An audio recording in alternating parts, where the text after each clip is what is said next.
নোয়াখালী বিজ্ঞান ও প্রযুক্তি বিশ্ববিদ্যালয়ের উপাচার্য অধ্যাপক ডক্টর মোহাম্মদ ইসমাইলের সঙ্গে জেলায় কর্মরত গণমাধ্যম কর্মীদের মত বিনিময় সভা অনুষ্ঠিত হয়েছে। 27 জানুয়ারি সোমবার বিশ্ববিদ্যালয়ের কেন্দ্রীয় অডিটোরিয়ামে এই সভা অনুষ্ঠিত হয়। মত বিনিময়কালে উপাচার্য অধ্যাপক ডক্টর মোহাম্মদ ইসমাইল 24 জুলাই আগস্টে যারা শহীদ হয়েছেন তাদের রুহের মাগফিরাত কামনা করেন। একই সঙ্গে যারা আহত হয়েছেন তাদের দ্রুত সুস্থতা কামনা করেন।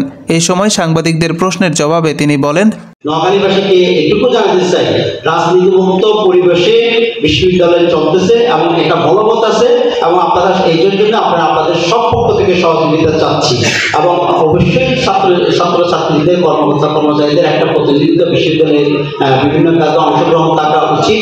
সেটা কিভাবে হবে বা হতে পারে সেটা নিয়ে আমরা আলোচনা করতে পারি, কিন্তু লেজুর ভিত্তিক রাজনীতি এটা কিন্তু বিশ্ববিদ্যালয়ের আইনে নিষিদ্ধ, বিশ্ববিদ্যালয়ের রিজেক্ট করে নিষিদ্ধ আছে। এই সিদ্ধান্ত কিন্তু বলবৎ আছে এবং এই বিষয়ে আপনাদের সহযোগিতা চাইবেন। এবং সেকেন্ড কোশ্চেন আপনি যেটা বলছেন আমাদের সাংবাদিক ভাই, আমি কিন্তু প্রথমেই আনসার দিয়েছি। আমাদের কর্মকর্তা কর্মচারীদের কিন্তু অনেক অভিযোগ হাজিরা দিয়ে চলে গেছে বা অনেকদিন হাজিরা এসেও হাজিরা দিত না, কয়েকদিন আগে।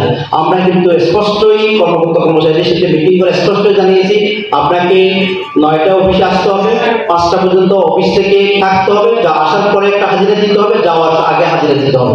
এর বাইরে আমি কোনো কিছুই না। এবং আমাদের বিশ্ববিদ্যালয় প্রশাসন কিন্তু আমরা এক এক দিন এক এক অফিসে বা এক এক সেকশনে বা এক এক ডিপার্টমেন্টে গিয়ে আমরা পরিদর্শন করছি।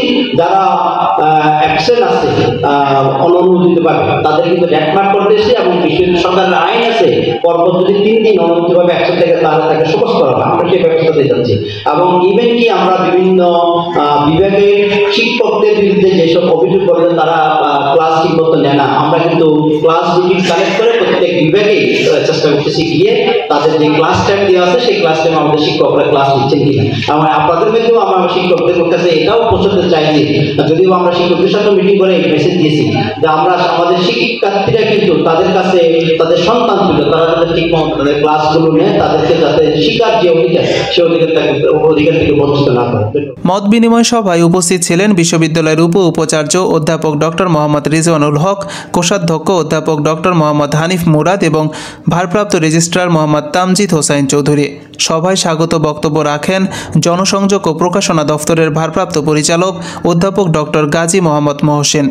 এই সময় নোয়াখালী বিজ্ঞান ও প্রযুক্তি বিশ্ববিদ্যালয়ের ইনস্টিটিউট অব ইনফরমেশন সায়েন্সের পরিচালক অধ্যাপক ডক্টর মোহাম্মদ শফিকুল ইসলাম, ছাত্র পরামর্শ ও নির্দেশনা বিভাগের পরিচালক মোহাম্মদ নিজাম উদ্দিন, বিভিন্ন বিভাগের শিক্ষক শিক্ষিকাবৃন্দ, দফতর সমূহের কর্মকর্তাবৃন্দ এবং সাংবাদিকবৃন্দ উপস্থিত ছিলেন।